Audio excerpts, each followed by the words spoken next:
Asibingelele mbukalani KZN TV sikwamukela uhlelo lethu la namhlanje lwengqikithi igama lami ngoNokuthula Mabika Mthetho ubukela uhlelo lwengqikithi la sisuke sithi isuka blend. Uyazi ukuthi yonke into inomsuka. Okunye izinto bese siyijwayele, okunye izinto bese siphila ngazo. But silana namhlanje and thina asazi ukuthi yaqala kanjani. Kwayona indaba yenkolo asiyazi ukuthi isukaphi. 035 789 8855 Nokuthula m@1kzntv.co.za. Kanti mbukalani KZN TV angihambi ngedwa namhlanje ngihamba naye umfundisi soke sithi ukukhuluma naye kabanzi njengoba sobe sikhuluma ngayo le ndaba yama generational curses nokuyizinto abantu ezibahlupha kakhulu nezibakhathaza kakhulu emndenini. Kanti mbukalani KZN TV wena okwakho ukuthi uhlale nje lapho phansi bese uyakwazi ukuthi usithinte ko 035 makukhona imibuzo nayo umfundisi asikubingelele sikwamukela ohlelweni. Ngiyabonga kakhulu siswami ngiyakubingelela nawe ngiyababingelela ababukeli emakhaya. Mhlamba ke sazi sababukela ukuthi umfundisi esihleli naye namhlanje ubani usuka kuphi nendawo nebandla. Amen. Ngu-Apostle MJ Shabalala, uM Umele Mthunzi, uJacob. You right. WaKwaShabalala isibongo. Kumntana kaNkulunkulu ngisindisiwe. Right. Ngumfundisi ngokubizwa kaNkulunkulu. Amen. Ibandla umfundisi asuka kulo. Ibandla engisuka kulona libizwa ukuthi Eagle Mountain Prophetic Ministries. Okay. Yes. So likuziphi indawo ibandla nokumsebenzi sokhule kangakanani? Uyakhula siswami. Uyakhula sikhona la empangeni edolobheni. Okay. Ya lapha nje eCentral Park. All right. Lapha eCentral Park nje kune sonto labelungu eNgiyekerk. Singenela khona phakathi eholweni. Then sikhona futhi eGoli eJohannesburg eSecond Avenue eKings Cinema. Bese siba khona futhi eThekwini number 17 Milner Street eSouth Beach. Okay. Sibe khona futhi eSoweto ePimville. Sibe khona futhi eRatanda Hittelberg. Okay. Sibe khona futhi Eastern Cape eMthatha eNgangelizwe. All right. Now mfundisi sikhuluma indaba ebaluleke kakhulu namhlanje indaba yama generational curses. Yes. But before ngingene kule topic mfundisi ngiyacela ukuthi okungilekelela ungihlaziyele lesi scripture lesasithi izono zoyise ziyowela kubantwana ukuthi sisho ukuthini ngokusunderstanda kwakho leso scripture because nginakho ukuthi lento esizokhuluma ngayo namhlanje mhlawumbe isuka lapho. Isuka lapho impela. Isuka lapho impela but njengoba sizongena mhlambe deep ngento yama cases. Yes. Ngiyithanda itopic esizokhuluma ngayo namhlanje. Though topic efuna umuntu okwazi uqonda nokunderstand but to answer your question yes zikhona iqalekiso ezisuka kuNkulunkulu. Oh yes. Eqalekisa abantu labesingathi ba disobedient abantu abangalaleli noma esingithi nje abantu abathuke uNkulunkulu khona abantu abamthuka uNkulunkulu. Yeah abanye kube abantu abenza izinto eziphambene nentando kaNkulunkulu ephambene nezwi ngalokho uNkulunkulu wayesebaflathela isiqalekiso sisuka lapho bese bakhona isiqalekiso ezikhona ezisuka from kwabanye abantu umuntu eqalekisa umuntu oseceleni nje. Yeah. Okay. You can be cursed by a person. Oh okay. Kungasasu uNkulunkulu ke othi ngizokwehlisela isiqalekiso. Uyaqalekiswa umuntu wasekuhlaleni, uyaqalekiswa umuntu okhona phakathi ekhaya emndenini. Eqalekisa umuntu. Uyaqalekiswa abathakathi bendawo. All right. Yeah. Kuningi kodwa nje angifuni ukuhambela phambili siswami. But ngiyafisa ukuthi abantu baqonde lokho. So try by all means ukuthi sisambe nabo be understand abantu ayive ibhlungu ke into yeqalekiso. Yeah. Sibhlungu siswami isiqalekiso ngizokhuluma ngibe open ngibe broad so that everyone understands. Yes. Ngoba ngikhuluma nawe noma sikhuluma namhlanje kanje kukhona abantu empilweni akuhlangani lutho. Yes. Uzame ngako konke akuhlangani lutho. Akuhlangani ngisho sebenza. Akuhlangani ngisho sebenza. Sisi akuhlangani ngisho esewutholile mhlambe umatric ahlangane ngisho esesitholile icertificate I-degree le kuyiyona kuthiwa simi ngayo. yesisu akuhlangane ngisho umuntu eseno honors Ayi mfundisi. ubuza ukuthi kanti bese omunye umuntu athi pho ukusiza ngani ke ukufunda uma engabe uzothi umuntu efunde kangaka kodwa impilo yakhe benje kanti abaqonde ba understand ukuthi lo muntu obento zakhe zingahlangani nje kunesiqalekiso is either esakhulunywa phezulu kwabazali bakhe Ayi. noma sakhulunywa phezulu kwakhe. Ayi. Amen. Ayi mfundisi. Sizokhuluma siswami ngoba ngiyafisa ukuthi abantu eNingizimu Afrika especially kuthina indlu emnyama ngoba futhi isiqalekisa kusukuthi sibheke thina indlu emnyama kuphela. Siqalisa sikhona even akubelungu. Umlungu abelungu abamhlophe khona nje umbona ukuthi siqalekisa usihamba naye. Siqalekiso lesi. It's a curse. Mfundisi lento yesiqalekiso ayiphelanga ngalesikhathi siqalekiso uNkulunkulu ensimini yaseEden singenzi kahle. Isiqalekiso wena sisi ake ngithi samiswa uNkulunkulu. Yeah. Kubantu abangamlalelanga. Yeah.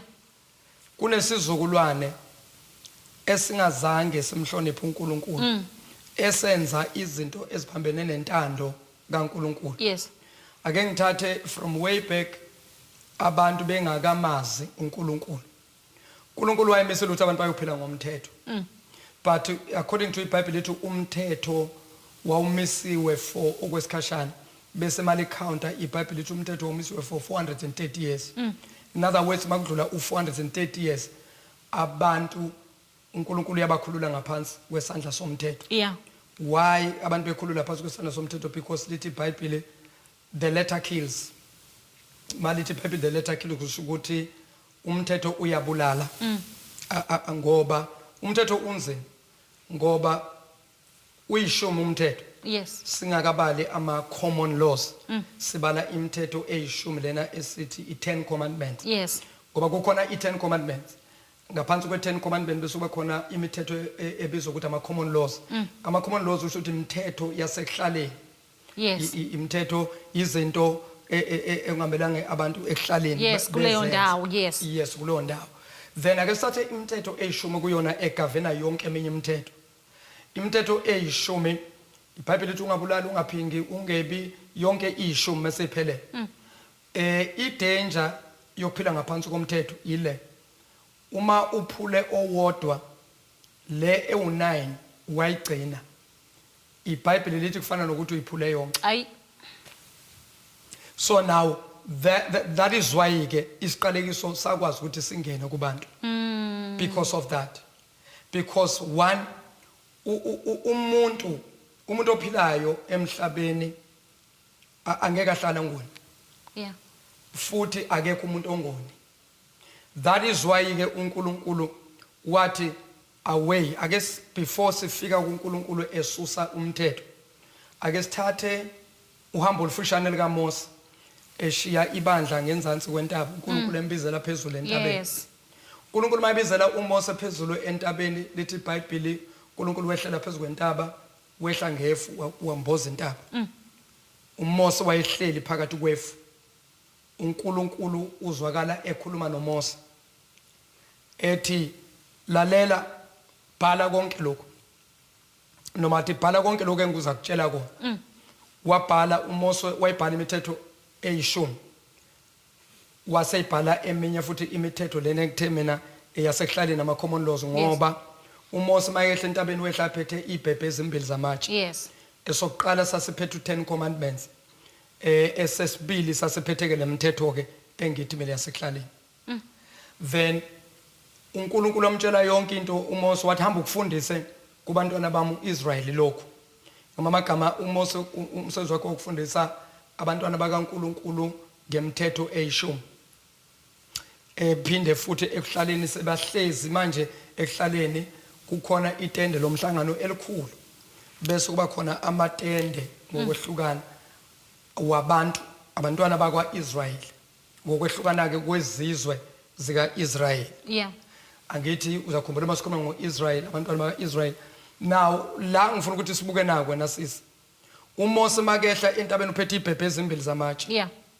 Uma ehla esondela uthola abantwana bakwa-Israyeli ngenxa yokuthi uMose wahlala isikhathi entabeni noNkulunkulu ehlezi noNkulunkulu. uMose wayesethi uNkulunkulu sungehla ke manje uyofundisa Fundisi. abantwana bami. Awunginike ithuba ngey'tolo bese siyayiqedela. Mbona Amen. KZN TV sikhuluma ngazo lezi zinto mhlawumbe ezinye ey'cindezela imindeni. Ngizwile bathi khona ngisho isiqalekiso somndeni uma nje lowo mndeni uqale kusiwa kwathiwa kushada umuntu ngeke kushada. Sikwamukela Mbonani KZN TV sobukela ihlelo lengqikithi. Sihle naye umprofeti namhlanje umfundisi. Akuyena umfundisi ngisho kahle yini noma umprofeti apostle. Yes. Ngiyaxolisa kakhulu Yes, ma'am. apostle. Sikhuluma le ndaba yeziqalekiso and into eyenza ukuthi siyikhulume ile nto obuyisho umpostoli yokuthi umuntu ngisho esenze konke.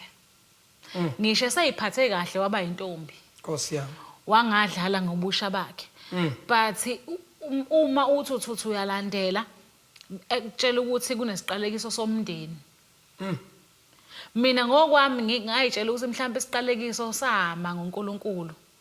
After sesiqaleksile ensimini yase-Eden angaze ngiyitshela ukuthi khona omunye umuntu ongaba namandla kungiqalekisa kume ngempela.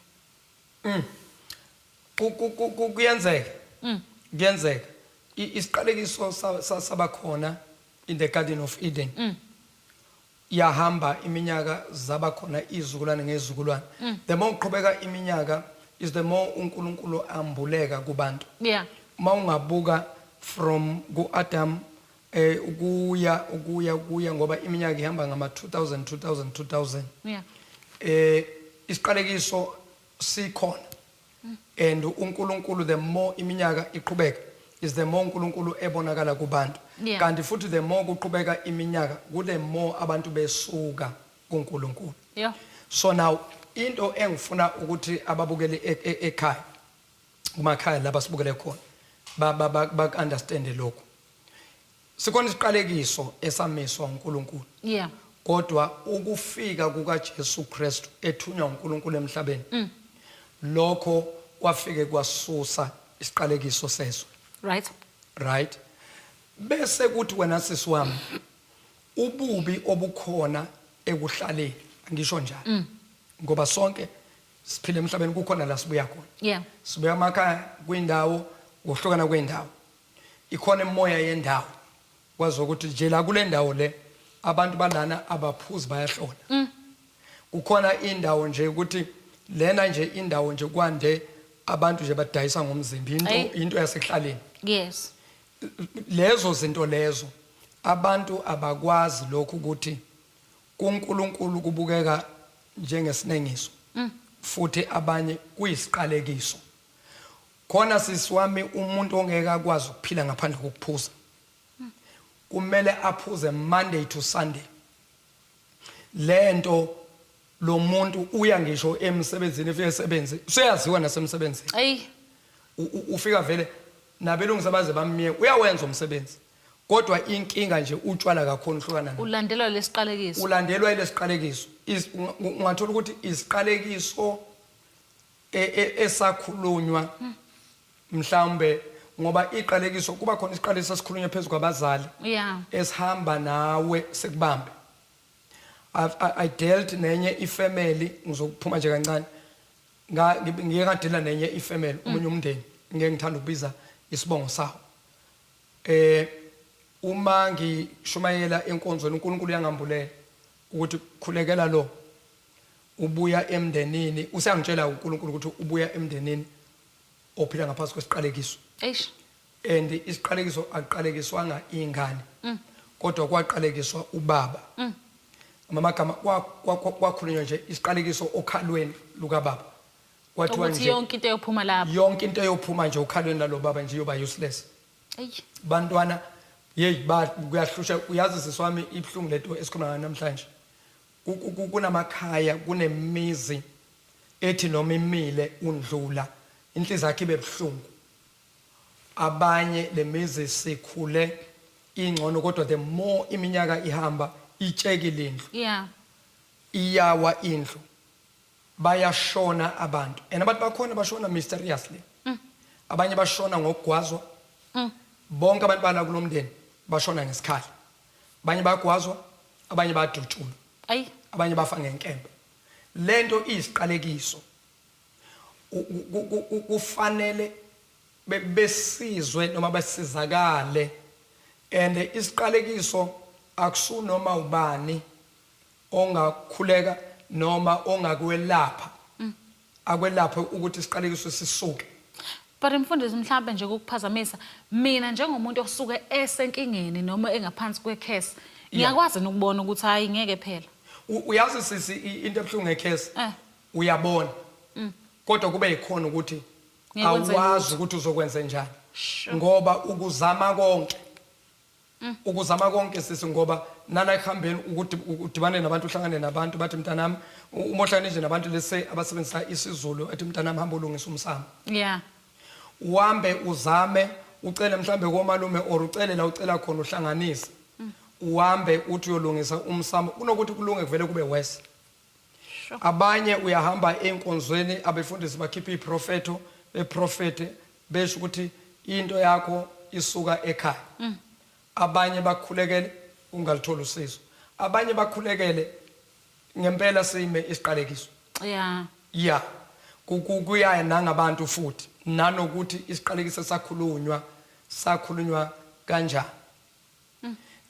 Ukho ngishilo ngathi khona isiqalekiso sikhulunywa ekhaya. Yes. Ake sithi ekhaya ubaba ongizalayo kunabo baba omncane nabo ubaba omkhulu mhlawumbe.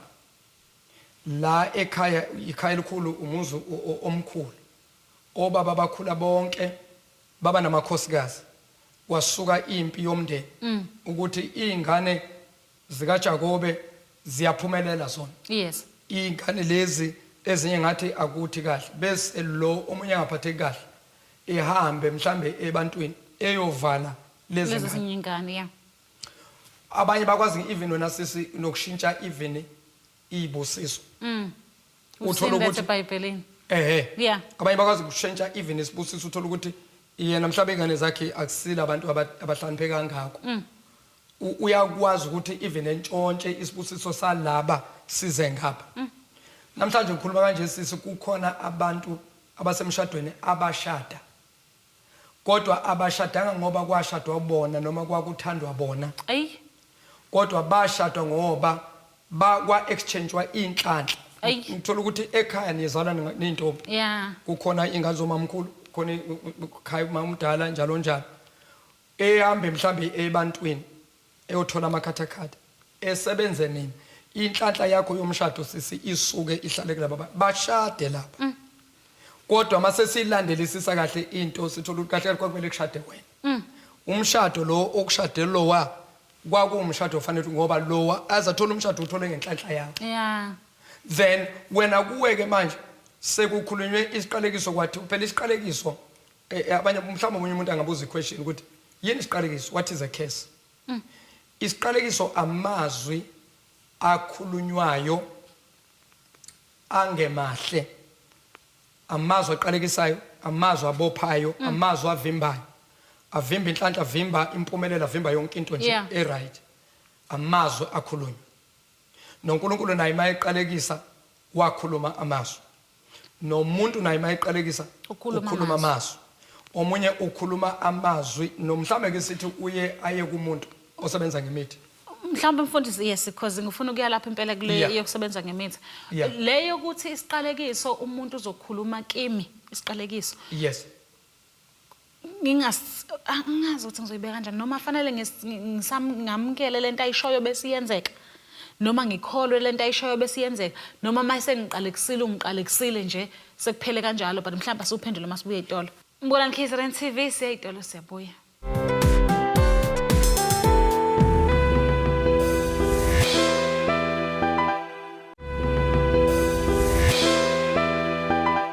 Asibona sikwamukela Mbonani KZN TV sabukela uhlelo lengqikithi ehleli naye umpostoli namhlanje kuyena sikhuluma naye.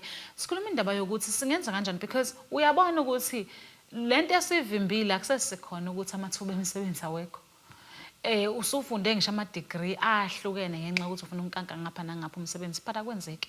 But umbuzo siwubuza umfundisi ke namhlanje ukuthi ngingenza kanjani ukuthi ngiblock noma ngivimbe leso siqalekiso because omunye umuntu uzokhuluma isiqalekiso ngingamenza ngalutho. Ya, kunjalo. Kukhona ukudelela bese umuntu uyaqalekisa. Kukhona ukwenza kabi abantu bese abantu beqalekisa. But ikhona umuntu akusukele. Ya, kuqinisele siswami kukhona. Kukhona umuntu ongaqalekisa ungashongo lutho, ungakazovula umlomo. Ethi maye kubuka, ethi lo uyazitshela lo. Yes. Sizombonisa lento. Ube ungananxa naye. Abanye abantu kuba ijealous umona. Oh yeah. Umona enye into ebhlungu kabi. Engenza umuntu ukuthi eze ethathe ama decisions are wrong, ethathe inqumo nje ezi wrong. Egcine eseqalekisa ingane yabantu ingananxina umuntu. Ingane yamakhelwane ithenge imoto, mhlambe isithole itoho eThekwini, yasebenza eThekwini, ithole umsebenzi. Isiyabuya iza emakhaya. Ithenge imoto. Bese kuthiwa ke obahlala bona eThekwini bathenge imoto. Thina ezethu ingane ziyahlupheka. Ayi. Sisithiwa sizombonisa. Lo muntu akenze lutho. Abanye uthola ukuthi usebenze kanzima, ufunde kanzima. Ilento engisho ukuthi into esiqalekiso wena sisimani is very painful. Ibhlungu. Ngifuna ukubuyela kwi-question yakho ethi nangu umuntu engiqalekisa. Ake sithi ke ngizwile noma ngizwanga, ake sithi ke ngizwile. Yeah. Nangu umuntu yangiqalekisa. Mina ngiyawamukela yini amazwi angiqalekisa ngawo, ngithi uyayizwa leyo. It's a very good question. Ukuze sebenze. Iye ukuze asebenze. Ngoba phela ukuze into isebenze fanele wena uyi-accept. Yes. So wena sesikukabili, kukhona umuntu i-case that's why ngithi it's very broad. Into nje siqalekiso is very broad. Ngoba why ngizothi i very broad ngoba omunye mhlambe engakhulumi wena uzwa ngezindlebe. Mhlambe omunye sisi entshontshe impahla yakho. Yo. Ocingweni. Omunye ethathe isithombe sakho futhi kule nsuku ke kuwesa ngithi izithombe zigcwele yonke indawo. Umuntu evele elokhuze isithombe sakho esithathe eye naso emntwini. Bese kuthiwa ke mayefika kulo muntu ethi lo muntu wena ufuna kwenzakaleni ngalo. Ethi ngize ngalo muntu lo usengihlupheke kakhulu. Ayi. Ethi lo ufuna kwenzakaleni. Ethi lo oqalekisayo ngifuna ngalungelwa ilutho. Ufuna into zakhe nje sibhede. Ufuna nasemsebenzini axoshwe. Ufuna aphindele ekhaya uyohlala ekhaya. Ayi. Ufuna nje omunye athi ngifuna genqeke ngemoto. Ayi. And leso sikhathi uphethe isithombe sakho. Siyahlatshwa isithombe, sihlatshwa ngemikhonto, sihlatshwa ngezinto, kukhulunywa isiqalekiso. Wena leso sikhathi wazi lutho. Kunabantu namhlanje abaphanjanelwe zingqondo. Yeah. Kwathathwa impahla yakhe kwantshontsha impahla, omunye kwathatha isithombe. Kwayokhulunywa. Kwathiwa shona into ofuna yenzeke. Kwathiwa lona wathi lo akuvaleke nje kwasane, angashadi, engatholi umshado nemali ingahlali. And vele lento esisho sisi khona abantu abanaba masters, khona umuntu osebenza umsebenzi omuhle sisi oholelayo. Kodwa uma ungabona impilo ayiphilayo ungamphikela lo muntu. Ukuthi lo muntu uthola imali and wena uthi mawuthi uyabuka ukuthi hawu uyazi nje mina ngaleyo mali ngenza into ezinkulu kabi. Isiqalekiso sisikwenza even ukuthi ungarealize, ungaboni nanokuthi ngale mali engiholayo ngenza izinto ezinkulu. Sibhlungu isiqalekiso. Ayi, uthola ukuthi njalo usakhuluma le nto le uthola ukuthi khona nama position aphezulu. But bano matric kuphela. But bano matric kuphela. Bese ukuthi wena ufunde wazi wagogoda izinto zakhe azenzeke kahle. Mfundisi yabona masikhuluma ngendaba yeziqalekiso sikhulume indaba enkulu kakhulu because lento lena iaffecta kakhulu imndeni and okubhlungu ukuthi wena osukungazi ukuthi mhlawumbe ubaba wakho wakwaxabana nobani kwanesiqalekiso esehliselwa phezukwenu. Usuke usenkingeni nanokuthi uthi ukuthola lokho usuke sekonakele into eziningi kakhulu. Because akujwayelekile ukuthi ube nenhlahla ukuthi uthole isiprofeti esikutshelayo ukuthi hambane nilungise ekhaya asikhuleke nasi siqalekiso. Kodwa ke mhlawumbe ku safe nokuhlala usenkonzweni ngoba mhlawumbe kuyaphebezeka sengiyahlambekisa nje. Kuyaphebezeka. Kukhona okuphebezeka okwesikhashana. Kubuye kuvuke.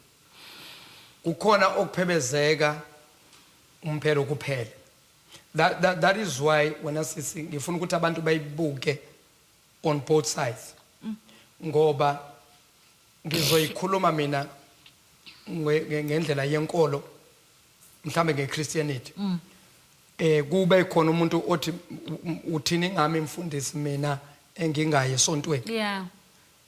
naku ngiyabona nami ukuthi khaya lixakile siphila ngaphansi kwesiqalekiso la ekhaya sesibahambile abantu kodwa kenzeki lutho akulungi njengoba ngishilo ukuthi abantu kunezinto ofanele beyinotice ukuthi lezi zinto zenzakala ngoba zenzeka noma lento yala ekhaya sengathi seyisiqalekiso ngoba kukhona abantu abangazi ukuthi la emndenini siphila ngaphansi kwesiqalekiso Yeah.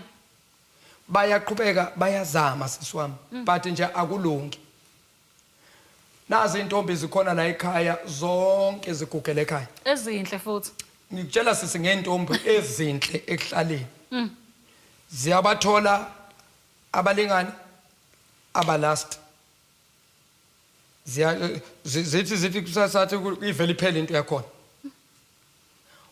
uma ngani ukuthi kanti lento kanti uthola ukuthi mhlawumbe kwaqalekiswa uma noma kwaqalekiswa ubaba kwathiwa nje akunanto ezolo njalo ebangiswa kona lokuthi nje unezingane ezinhle into esiqalekiso ibhlungu kakhulu ngoba izolokhu wena ithi zama ukuthi ubuzamela ize Ish, uzamela phansi. So that is why ke umuntu mayebona ukuthi kunento engathi la ekhaya ishobolonyana noma kwangathi iyaphinda abantu akaphakame umuntu eyofuna usizo.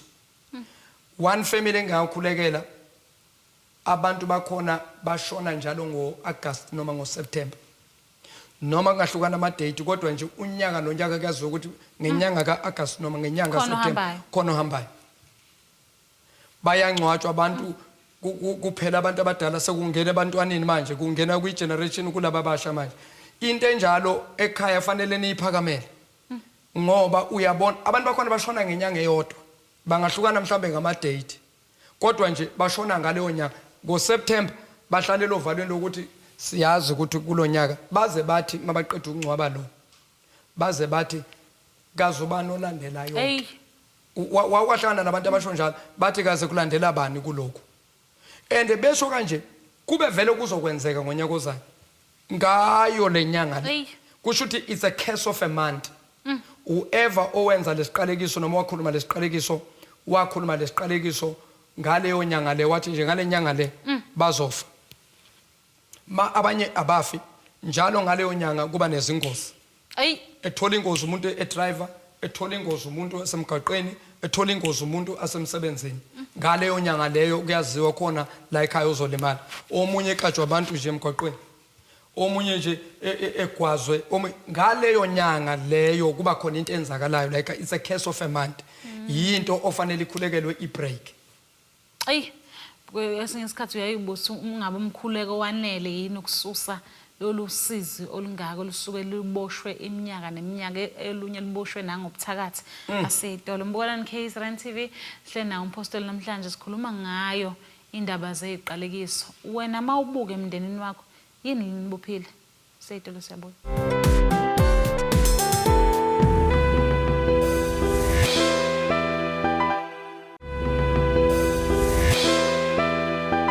Asipinde sikwamukela mbukalani KZN TV sabukela uhlelo lengqikithi sahleli naye umpostoli namhlanje sikhuluma yona indaba yeziqalekiso ukuthi singayibalekela kanjani mfundisi ngiyazi ukuthi isikhathi asinaso kakhulu ngenxa yesikhathi sethu but ngiyabheka nje ukuthi mina mangihleli la ekhaya ikhona nendlela engingabona ngayo ukuthi la ekhaya sinenkinga and mase ngibonile istep sokuqala esokusizakala isiphi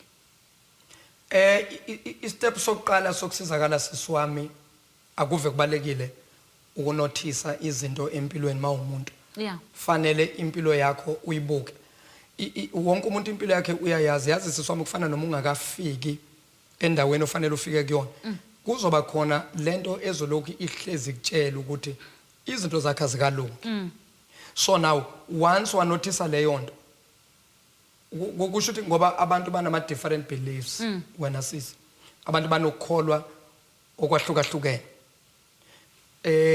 ngizothanda mina ukukhuluma ngento mina engikholelwa kuyona. Yeah.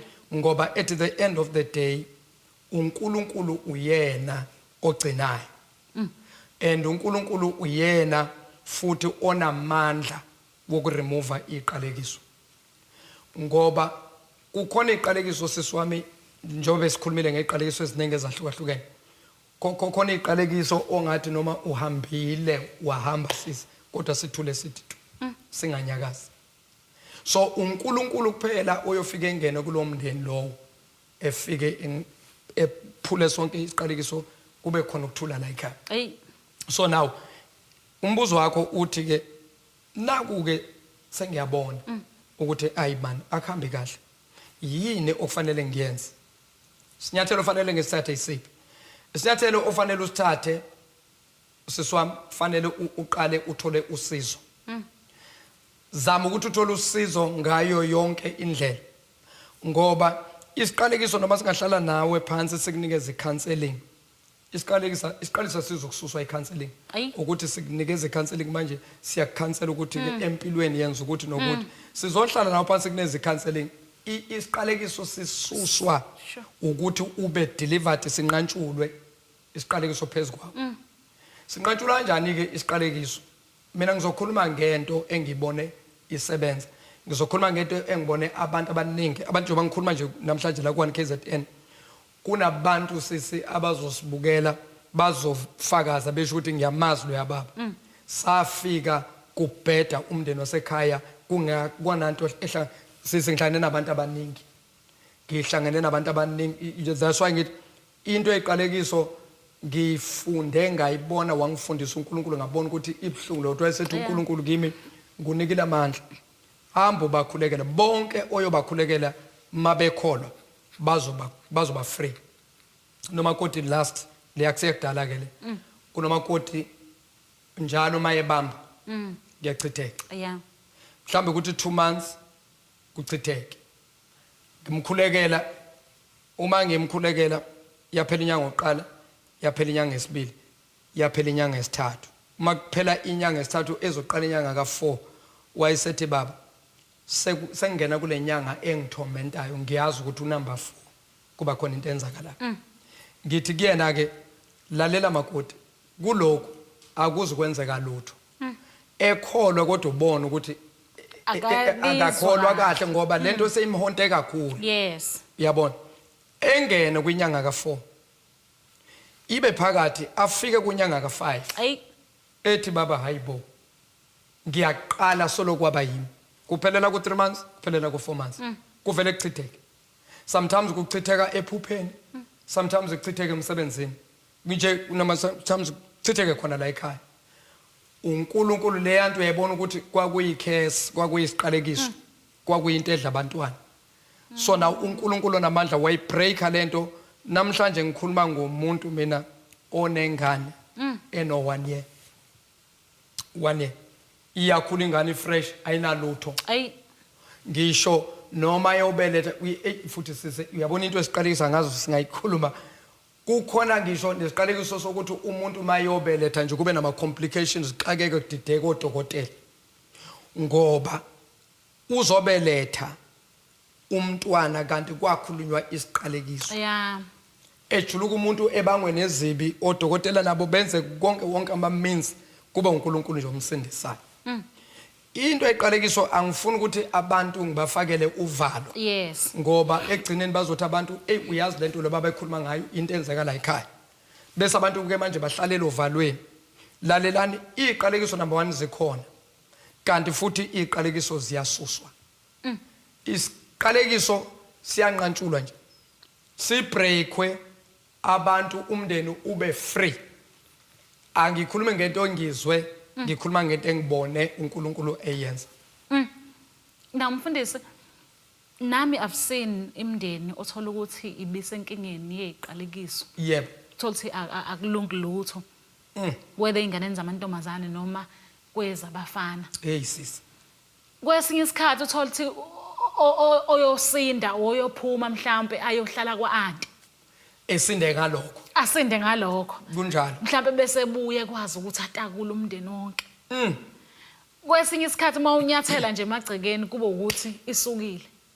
Kunjalo. Kunjalo. Omunye usinda ngoba wahamba wayohlala kwa-aunti mhlawumbe. Omunye wasinda ngokuthi hamba wayohlala kwamalume. Kodwa nje izingane zala ekhaya zonke la kulomuzi naye wala ekhaya kodwa yena waphunyuka ngokuthi ngoba uNkulunkulu naye angeke avume ukuthi umndeni ekhaya lonke livame. Ngisho abathakathi sebasikhulumela isiqalekiso abantu abagangayo kodwa kukhona umuntu oyedwa emndenini uNkulunkulu ayothi noma isiqalekiso sesikhulunyiwe senziwe kodwa oyedwa ngizomsindisa. Sedolo. Akusiyo wonke umuntu ozofa ebulawe isiqale khona abantu uNkulunkulu azobasiza. Mbulani KZN TV mhlambe lo umuntu lo wena Sedolo siyabuya.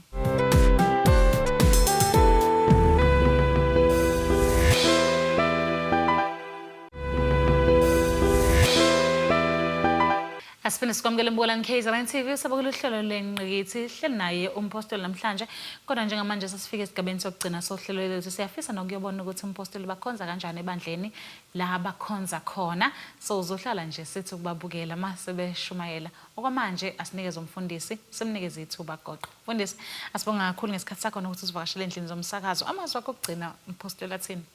Ngiyabonga kakhulu siswami amazwi ami okugcina ngishilo before seyitolo ukuthi angifuni abantu bahlale lovalweni lokuthi kusho ukuthi vela ngeke kulunge nawe nginomfundisi ushilo kuzolunga isiqalekiso ngisasho namanje siya breakeke futhi asikho isiqalekiso singa breakeke ngoba injongo kaNkuluNkulu ukuthumela uJesu Kristu ukuthi eze emhlabeni uzofela izono zethu kwakuwona ukususa isiqalekiso esakhulunywa phezulu. So kubantu ababuka noma ababuke lo hlelo bezwa lento ekhulunywayo wathi umuntu eyazi ukukhulunywa nathi omunye athi yazi uwakithi ke lo mndeni okukhulunywa nawo namhlanje la ngifuna ukuthi ningalahli ithemba. Ukhona uNkulunkulu ongahlulwa yilutho. Ukhona oyedwa nje emndenini wakini mhlambe ongema eme esikhale elile ecele kuNkulunkulu.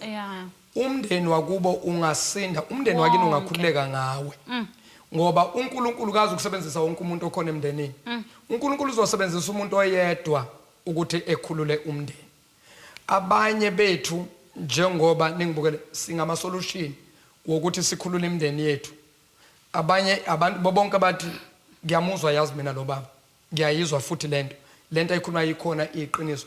Kukhona abantu sesiwami namhlanje bayazama ikhona into yokuthi mangabona umndeni wasekhaya ukhululekile mangabona udadewethu mangabona abafowethu yazi ekhaya lakithi livuka. Ukhona umuntu onaleso sifiso lalela wena onalesifiso wena onalo nembeza wokuthi ngifuna ukubona ekhaya lakithi livuka ngifuna ukubona uNkulunkulu uzokwenza sure ukuthi leso sifiso sakho uyasifeza. Khumbula wonke amaphupho ayafezeka. Asibonga mfundisi. Ni utholakala kuphi mfundisi masifisa ukuthi ke sithi ukuyiqhubha le ndaba lena nokuthi sisizakale nangemkhuleko? Siyatholakala khona la eMpangeni lapha eCentral Park number 8 Church Street siyatholakala khona inkonzo yethu eMpangeni ingena u10:30 until 2. Okay. Bese siyatholakala ke eThekwini phakathi edolobheni eSouth Beach. South Beach nje seduze nase Point. Mose Point nje khona igarage bekuthiwa Caltex kuthiwa Astron. Siyatholakala khona ke number 17 Milner Street. Inkonzo yethu khona eThekwini ke ingena u7 ekseni to 10 o'clock. Okay. Bese siyathola futhi eGoli lapha eAlexandra eSecond Avenue eKings Cinema every Sunday inkonzo yethu ingena u1 o'clock until 3:30. Okay. Yebo. Asibonga mfundisi. Siyabonga kakhulu seswami uNkulunkulu anibusise nababukele emakhaya. All right mfundisi.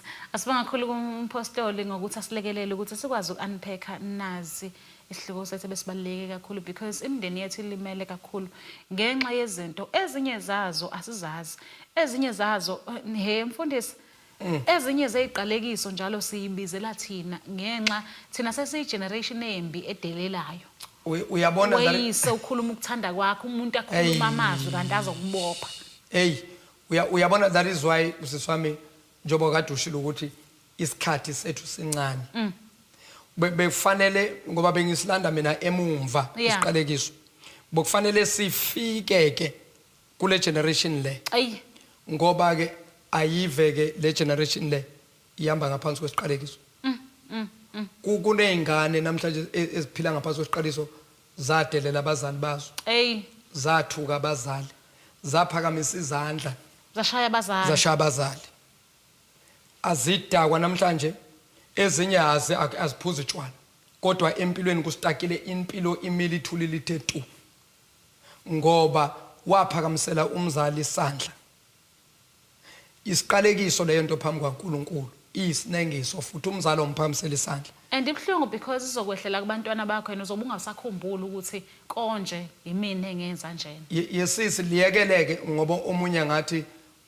usitshela ngeBhayibheli liyekeleke iBhayibheli ngisho nje nangesintu nje sakithi umuntu omdala uyahlonishwa ngisho eserongo umuntu omdala ngisho erongo kodwa wehlela ngenzansi sishawe thina sisasaba badala sasabuzwa ugogo zathi ugogo kanti uyoshaya kuzo wena sisibadala phela wathi ugogo ezilongihlala la kulo wami umuzi la ningabantwana sesikhulile sisi so le gengeke le generation le ekhula manje ibhlungu into yalabantwana ibhlungu ngoba abakusabi even ukufa abakusabi ukufa ngendlela abenza izinto ngakhona usuyabona ukuthi ababodwa ukhona umoya wesiqalekiso phezulu kwalabantwana asambe mfundisi iqedile kahle bukelani KZN TV ake ngithembisa ukuthi umfundisi ophinde sibuye nawe ngo-part 2 ngenxa yokuthi le topic inde kakhulu kanti futhi affecta imindeni eminingi kuyisifiso sethu ukuthi sikhulume ngesiqalekiso okuyisona esihleli phezulu kwazo ikakhulukazi kule generation yamanje ngikuthembisa ukuthi umfundisi uzophinde buye sizoyiqedela le ndaba okwamanje ke bukelani KZN TV asibonga kakhulu ngesikhathi sakho nokuthi uhlale nathi ubukele uhlelo lwengqikithi sibonane ngokuzayo siyanthanda sanibonani babukele emakhaya siyanibingelela egameni lenkosi ethu Jesu Kristu waseNazaretha. This is your Apostle MJ Shabalala from Eagle Mountain Prophetic Ministries. Babukele emakhaya hlanganyela nathi siyakumema kulezi ndawo ezilandelayo lapha eThekwini enumber 17 Miller Street South Beach every Sunday 7 o'clock kuya lapha ku 10 o'clock ungaphuthelwa mbukeli woza uzokwamukela isimangaliso sakho kanti lapha eMhlathuze empangeni edolobheni lapha enumber 8 Church Street Central Park siyatholakala khona isikhathi ke salapha eMhlathuze singena 10:30 ukuya lapha ku 2 o'clock ungaphuthelwa ke mbukeli egameni lenkosi ethu Jesu masuka lapho selapha ke eGoli lapha eGoli ke sikhona lapha e2nd Avenue Hofmeyer Street eKings Cinema siba khona ke every Sunday from 1 o'clock until 3:30 uNkulunkulu omusa akubusise mbukeli njengoba sibuya ephasikeni siphetha amandla ovuko woza nawe uzomukela isimangaliso sakho kunezinto zakho ezifile empilweni yakho kunezinto ezingahambi kahle empilweni yakho awuhlanganyele nathi kulezi ndawo esengezibalile egameni lenkosi ethu Jesu uNkulunkulu omusa akubusise mbukeli useze God bless you. So uma ngabe sinikela kufanele sazi ukuthi sinikele la. Number 1, ivangeli these days lidiluted ngendlela ebuhlungu kabi. Nginitshelile last time ukuthi after the program yethu ku1 KZN TV there are a lot of calls ezingenayo. Abantu bacela imisebenzi, abantu bacela imthandazo bayakhula, abanye bacela ama products. But mkhulu ama product akho atholakala lapho. Utshela umakhelwane umkhulu uShabalala.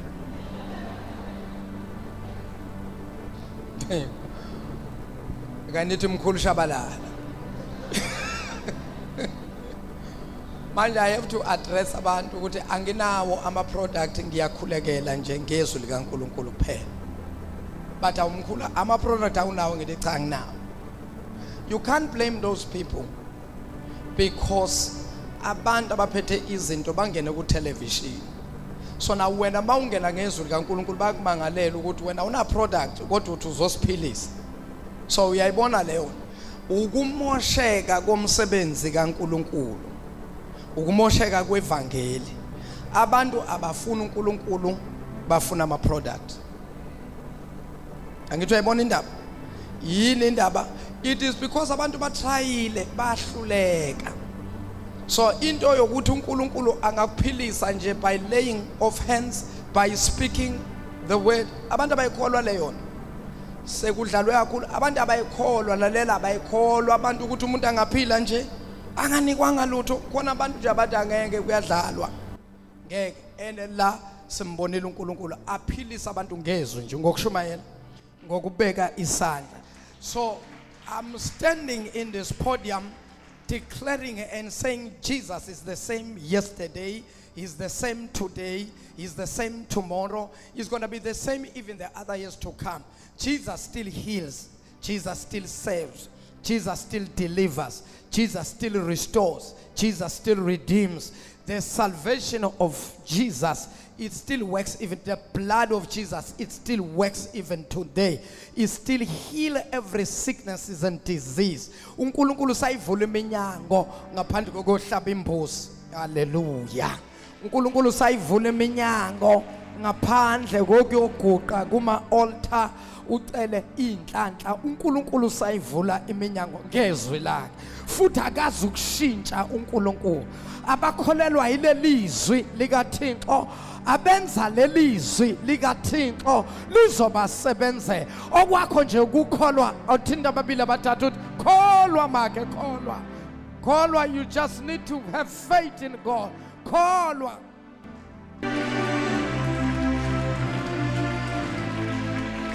Praise the Lord. Singahlala phansi bazalwane ebukhoneni benkosi uJesu.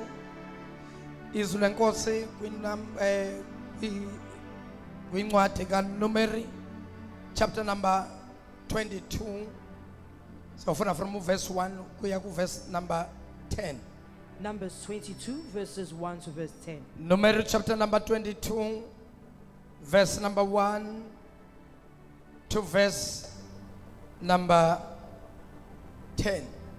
So now my question ukuthi ke uBalaam nakathi lalani ekhulume nethunywa athi lalani lapha mhlawumbe uJehova uzangiphindisela noma uzongibuyisela izwi. So my question is, if Balaam is saying sleep over and God might give me a word, I understand ukuthi uBalaam uyishaya ngapha aphinde futhi ayishaye ngapha. I am not understanding why Balaam is mixing the two. Ngoba uBalaam according to uBalak, Because according to Balaam, uthi uBalak ngiyakwazi Balaam Balak is saying, I know you, Balaam, ukuthi wena okubusisayo kuyabusisela. that whatever you bless is blessed. Ngiyakwazi Balak And I also know you, Balaam, ukuthi okuqalekisayo that kuyaqalekisela. whatever you cursed is cursed. So ngamanye amagama lo muntu bengasiya nomuntu nje. So in other words, this was no ordinary man. Lo muntu kunama powers amandla bekahamba ngawo. He had powers alongside him. Because kuthiwa akuqalekisayo kuyaqalekisela. Because we are told what he curses is cursed. Nakubusisayo kuyabusisela. And whatever he blesses is blessed. Kwangathi namhlanje ngathi qhude maningi. As if today it would be the last straw. Zihlangene Now they namhlanje. have met. Ngoba lo Jehova naye uyabusisa. Because God will also bless. No Balaam naye And uyabusisa. here Balaam is also blessing. Futhi uBalaam uyaqalekisa. And Balaam also curses. Angazi ke noma uBalaam uzoba nawo amandla this time. I don't know if Balaam will have the power this time Wokuqalekisa lokhu uNkulunkulu to akubusisile. curse what God has blessed. Angazi noma uBalaam lamandla ahamba ngawo I don't know if the power that Balaam uses, uzokwazi ukubopha uIsrayeli he will na be able to bind ukuthi Israel izinto zikaIsrayeli zingenzeki. for his things not to happen. Ngoba uIsrayeli eqinisweni sekafikile. Because truthfully, Israel is now arrived. uIsrayeli ugcwele amathafa. He is now along the plains of Moab. uIsrayeli uthatha konke. He is now taking over everything. uIsrayeli uyafosa. Israel is now coming in by force. Uvalile uBalak. And Balak has now blocked the way. Uyavala noBalaam. He is blocking with Balaam. Amandla kaBalaam The power of Balaam. kumele avimbe uIsrayeli It means to block Israel. ukuthi uIsrayeli angadluli For la. Israel not to pass over. uBalak une stress. And Balak now has stress. sokubona abantwana bakwa-Israyeli to see the children of Israel, begcwele amathafa as many as they were in the and place, abathi take over and they bezothatha konke manje, bayandlula as they're going to pass over. nathi ukuthi nje inkinga The only problem is uthe uNkulunkulu abandlulela God has set them as pass through. akathanga uNkulunkulu take We over must not say they must take over uthi anything. uNkulunkulu ndlulani la God has only said pass through. nindlule phambi kwesizwe sikaMowabi Pass through the tribe of Moab. abese nindlula kwisizwe sikaBhalaki And then go through the tribe of Balak. nindlule Pass through. uMowabi umakhelwane wala Moab is the neighbor of this tribe. uMowabi unqabile ukuthi uIsrayeli andlule Moab is the one looking as Israel passes. uIsrayeli wandlula ngenkani Israel forced their way through. bavalile abathakathi Even though the witches had blocked bavalile them. abaloyi Even though the witches had blocked kodwa them. uIsrayeli wandlula Israel was able to pass through. zibekiwe izinto Once things were placed there, kodwa awandlula but they were uIsrayeli able to pass through. wezwakala umdumo And the loud noise was ukuthi heard uIsrayeli that Israel ufohlile broken through kwisizwe sakaMowabi through the nation of Moab. wandlula He has passed through wabashaya ngenkemba and he has beaten them by the wabalahla sword. phansi And he has beaten them. wayizwa uBhalaki lento And Balak had heard this. yafika imessage The message came to him. kanti vele bazondlula khona Whereas they were going to pass through there. wathi uyavuka ekuseni And uBhalaki when he woke up that morning, he wabona uizwe lagcwele amathafa saw the mighty Israel in the place. waphathwa That uvalo is where he became scared. wabuka isizwe sakhe As he saw his own nation. wabuka And uIsrayeli he saw Israel on the wabona ukuthi place. noma ngathiwa siyalwa la And he saw even if we fought ngeke here, sinqobe lempi we cannot overcome this one. wayesekhipha ithunywa And therefore he sent messengers. wathi And hambani he said, you go. ningiyele kubhalamu Go unto Balaam. litshela ubhalamu And tell Balaam ukuthi nangu that Israyeli here is Israel. ugcwele He amathafa is along the plains. ufuna ukukhotha They kwasana want to lick up everything. wathi mbizeni ubhalamu And he said, call Balaam. azongiqalekisela Come and labantu curse these people. bafika And ithunywa when the messages came, zafika they kubhalamu came to Balaam. siphethe They inkokhelo had a fee. inkokhelo yokubhula Fee was for divination. ngolwasemzini The divination according to them. ngelicacile It is clear.